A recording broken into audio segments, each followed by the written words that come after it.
As Americans hit the polls today, the world will be watching for those results. Host of Real Ag Radio, Shaun Haney, joins us now with a closer look and perspective.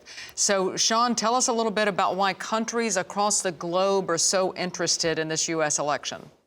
Good to be with you here this morning, Tammy. So I think it's fairly easy to answer that in the sense that the U.S. is the largest economy in the world. And then when you look at it from more of a NATO standpoint, obviously one of the greatest military forces as well. So no matter if you are Canada, which is adjacent to the U.S., or you are a country on the other side of the world, this election for sure does have an impact on something that is happening in your country. From a Canadian perspective, because we are adjacent to the U.S. and the U.S. is our largest trading partner, Canada has great interest in this election. And if you were to turn on our nightly news for the past 2 months, you would see that we have been flooded by U.S. election coverage. And it is definitely the top story on a nightly basis here. So Canada definitely impacted more so than maybe any other country in the world in terms of what happens here today in this U.S. election. Well, Shaun, you have been fabulous in keeping us up to date on what's going on in agricultural news there in Canada. What personally are you looking for and watching for today?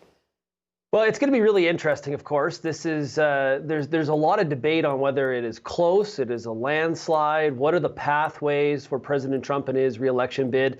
There recently was a Farm Journal poll that talked about 85% of U.S. farmers still supporting President Trump. So he's been able to hold on to that agricultural base, but he's going to need much more than that if he is going to get elected or re-elected here today. Obviously, a lot of that starts off with Florida. That's the state I'm watching right off the hop. You did show that he is ahead now in North Carolina, which I'm sure will make him very, very pleased.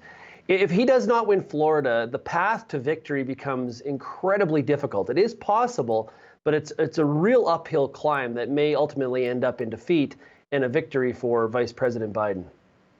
Well, no matter who wins, what should be the focus of the ag lobby focus on the post-election after everything is over? Yeah, whenever it's over, right? I think that's the other debate that's ongoing is when will we actually know who the victor is if it is close? I think for the U.S. agricultural lobby, there's two words that come to mind. One is trade and the other one is biofuels. Obviously, and I think those are both important no matter who wins. Obviously, there's been a really, really good start here, a decent beginning or in the back half of 2020 to the phase one trade deal with China. The U.S. is going to be wanting to expand on that, obviously meeting the full obligation that the Chinese made, but also finding other markets as well. From a biofuel perspective, of course, there's been a lot of battles on the SRE front. We're putting some of that behind us, I guess, but there's future opportunities as well, even inside a Biden presidency. From the standpoint, he has talked a lot about trying to lower the carbon intensity of fuels, work on greenhouse gas emissions. Biofuels have a huge part in that story as well. So no matter who wins here today or tomorrow or when we decide this in a month, the reality is that trade in biofuels, I think, should be top of mind for ag lobbyists.